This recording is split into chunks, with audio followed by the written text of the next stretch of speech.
Right now, as you are watching this, the footage is still circulating across every major news platform on Earth, and the people who were inside that chamber when it happened are still struggling to find language adequate to describe what they witnessed. Ursula von der Leyen walked into the European Parliament in Strasbourg as the most powerful unelected official in the Western world. The woman who had bent Apple to her regulatory will, extracted billions from Google, stared down energy crises, migration waves, and a land war in Europe, and survived every single one. She walked in with her security detail, her senior advisors, her prepared remarks, and the composed, unshakable expression of a leader who has weathered enough political storms to believe she can weather anything. She walked out trembling, visibly, on live television, in front of every camera that Brussels press corps had pointed at that chamber.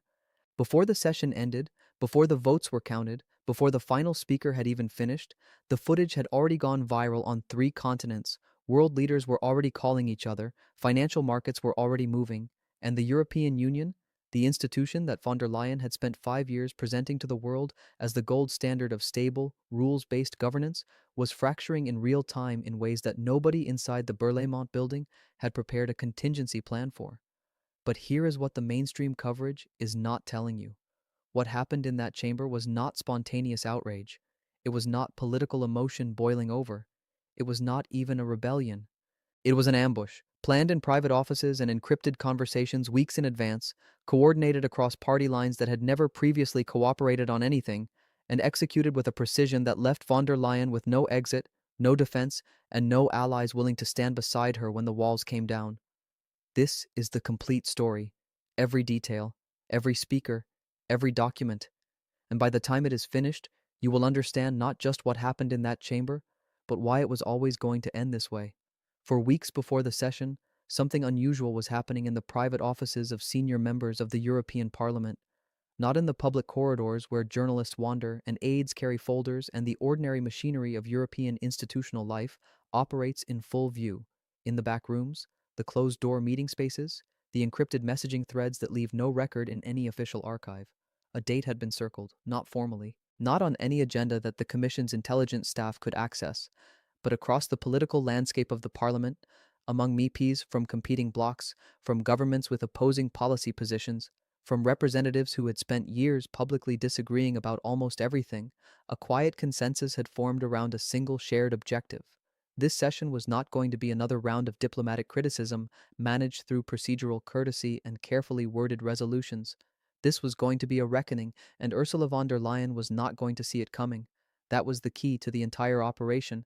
She had survived political attacks before precisely because she had always seen them coming early enough to prepare a response, neutralize the most dangerous critics, and arrive in the chamber with enough institutional armor to deflect what came at her.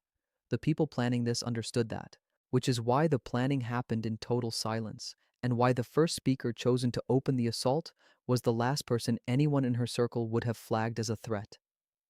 She arrived at the Parliament building at 9:47 in the morning. Her security detail moved around her in the practiced formation of people who have done this hundreds of times. Her advisors walked alongside her, running through talking points, reviewing the prepared remarks, calibrating expectations for a session they had assessed as difficult but survivable. Von der Leyen herself appeared precisely as she always appeared in public, composed, deliberate, armored in the particular confidence that comes from having survived things that would have ended lesser careers. The chamber filled with an energy that veteran observers recognized immediately as something different. Not the background noise of routine parliamentary business, something charged. Something that had the specific electrical quality of a room full of people who are all waiting for the same thing to happen and all know it is coming, except for one person. At 10 minutes past 10, the chamber president called the session to order. Formalities moved quickly, almost impatiently, and then the first speaker rose. His name was Noam. He was a German MEP. His party affiliation was the European People's Party, the same political family as von der Leyen herself. He was, by every standard categorization available to the Commission's political analysts, an ally, a defender, someone whose contribution to the day's proceedings would, in the worst reasonable scenario, amount to mild constructive criticism delivered in the diplomatic register that allies use when they need to maintain appearances of independence. Several of von der Leyen's advisors visibly relaxed when he stood. That relaxation lasted approximately 4 seconds. He did not begin with pleasantries. He did not begin with the formal expressions of institutional respect that parliamentary protocol expects and political tradition enforces. He began with a single sentence, delivered in a flat, controlled voice that somehow made it more devastating than any amount of shouting could have achieved. He said the European Commission under its current leadership had become a monument to failure, a self-congratulatory institution so disconnected from the reality of ordinary European life that it had stopped being capable of recognizing its own collapse. The chamber held its breath for 3 full seconds. Then half the room stood simultaneously, and the sound that came out of 300 rising parliamentarians was not polite approval. It was release. The sound of pressure that had been building for years finally finding an exit. Von der Leyen's expression changed on camera in that moment, and it changed in the way that is far more revealing than dramatic visible emotion. It changed subtly. A tightening of the jaw, a rapid scan of the room, calculating, measuring, searching for something solid to orient toward. What her eyes found instead of allies was the worst information a leader can receive in a moment of crisis. The room had already decided. The verdict had been reached before she had spoken a single word in her own defense. The German MP continued for 11 minutes. He did not wander. He did not repeat himself. He moved from point to devastating point with the efficiency of someone who had rehearsed this so many times that the emotion had been entirely replaced by precision. He talked about the transatlantic relationship, the foundational partnership between Europe and the United States that had underwritten European security and economic stability since 1945. He described in specific terms how von der Leyen's management of that relationship had produced something that should have been impossible: a unified American political response across party lines, ranging from contempt to complete dismissal of European leadership as a relevant factor in global decision-making, specific meetings, specific communications that went unanswered for weeks, specific moments where the most important bilateral relationship in the democratic world had been treated as a secondary concern by a commission president more invested in ideological positioning than in the security and economic well-being of 450 million citizens. He talked about energy, not as a policy abstraction but as a human emergency that had been unfolding across the continent for 2 years while the Commission produced frameworks and held summits and issued strategic documents that helped nobody heat a home, pay a bill, or make a choice that wasn't impossible. Families in Germany making the calculation between warmth and food, elderly people in apartments that had gone cold, an energy crisis that had been allowed to compound month after month while institutional leadership performed competence for press releases and delivered nothing real to the people drowning in its consequences. And then he said the line that every camera in that chamber captured in clean, unambiguous focus. He said Ursula von der Leyen must resign, not at the end of the term, not after a commission-managed review process designed to delay accountability until the news cycle moved on. Today, immediately, for the preservation of the institution she claimed to lead, and for the basic dignity of the people whose lives her decisions had materially damaged. What came next was the thing that transformed a political attack into an institutional catastrophe. When an ally publicly calls for your resignation, it is damaging. When the allies behind that ally begin standing up one after another, it is something else entirely.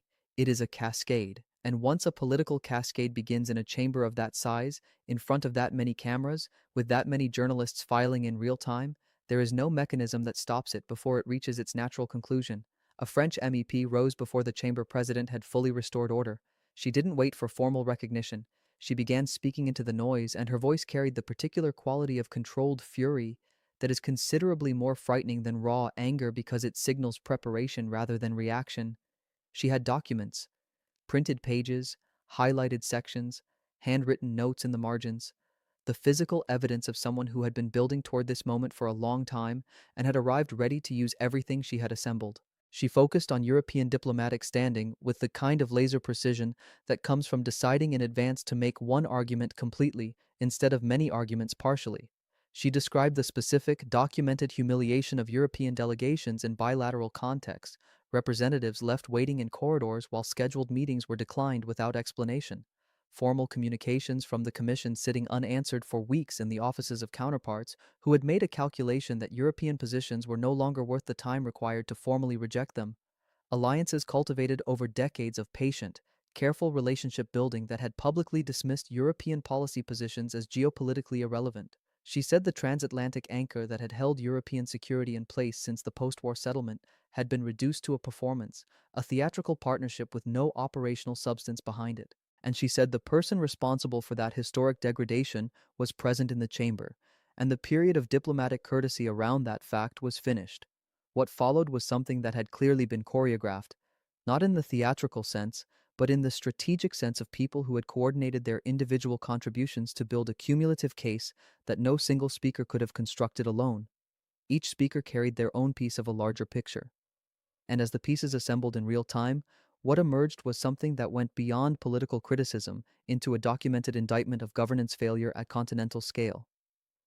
The Italian MEP who rose after the French representative did not speak in the language of policy analysis. He spoke in the language of consequences. He represented a district in southern Italy where youth unemployment had crossed 40%, where entire generations were leaving, not gradually, not reluctantly, but with the specific urgency of people who have concluded that their home country no longer has anything to offer them, where small businesses that had survived the Second World War, survived multiple recessions, survived natural disasters, were being killed by the slow administrative suffocation of regulatory frameworks written by people who had never employed anyone, never built anything from nothing, never experienced the particular terror of meeting payroll when the margin has disappeared. He said something that landed in that chamber with the force of something that had been needing to be said for years. Italian families, he said, do not organize their lives around green taxonomy frameworks or digital transition roadmaps. They organize their lives around whether their children have a future in the country where they were born. And under the current Commission leadership, the answer to that question had become a devastating no, not through accident, not through circumstances beyond control, but through choices made consistently over years by people who had stopped experiencing the consequences of their own decisions. The Spanish MEP who followed brought numbers, not rhetorical numbers, not illustrative statistics deployed for emotional effect, but specific, verified, publicly documented economic data that described conditions serious enough that several economists watching the session real time were making comparisons to the period preceding the 2008 financial catastrophe.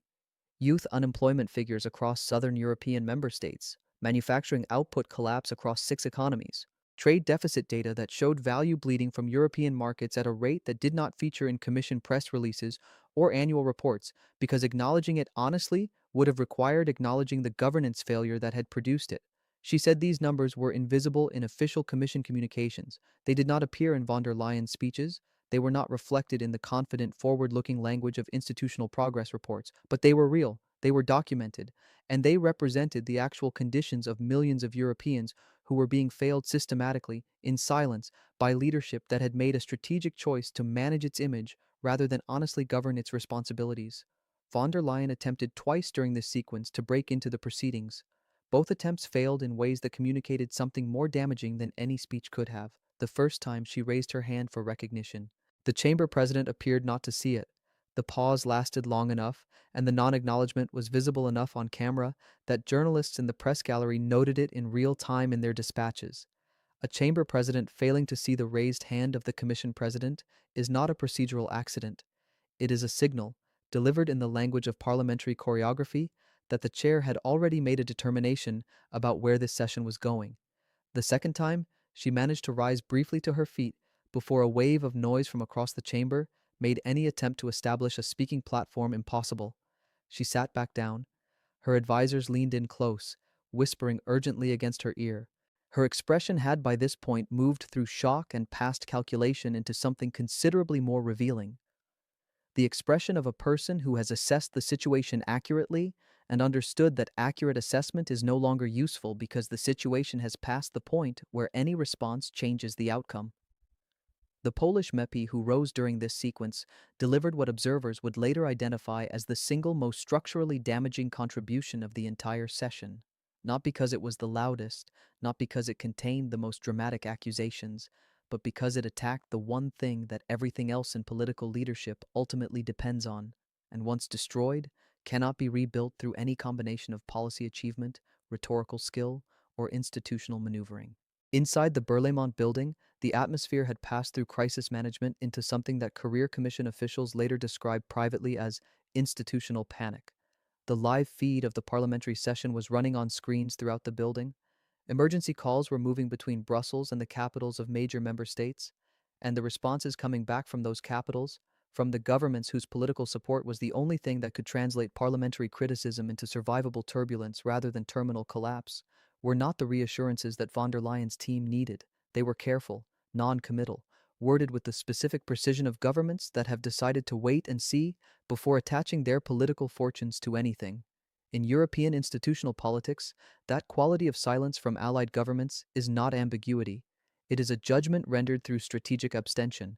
The member states had collectively decided they were not going to spend political capital defending a position that had already become indefensible. The Hungarian and Polish governments had already issued public statements by this point, calling for an emergency summit to address what Budapest and Warsaw were describing as a leadership crisis of historic proportions at the center of the European project. Those statements were traveling through international wire services and being broadcast globally before the parliamentary session had concluded its third hour. The story was no longer a Brussels story, it was a global story, and the narrative being transmitted to audiences from Washington to Beijing was one of institutional fracture, governance collapse, and a European Union visibly struggling to maintain cohesion under pressures that its leadership could neither honestly acknowledge nor practically resolve. The Italian and Hungarian governments, representing the EU's increasingly influential skeptic bloc, were not waiting to see how the chamber concluded. They were already positioning their responses to a post-von der Leyen European political landscape. Maloney's government had been building toward this moment for months through a series of carefully calibrated public statements that stopped just short of open calls for Commission leadership change while making the direction of travel completely unmistakable to anyone paying attention.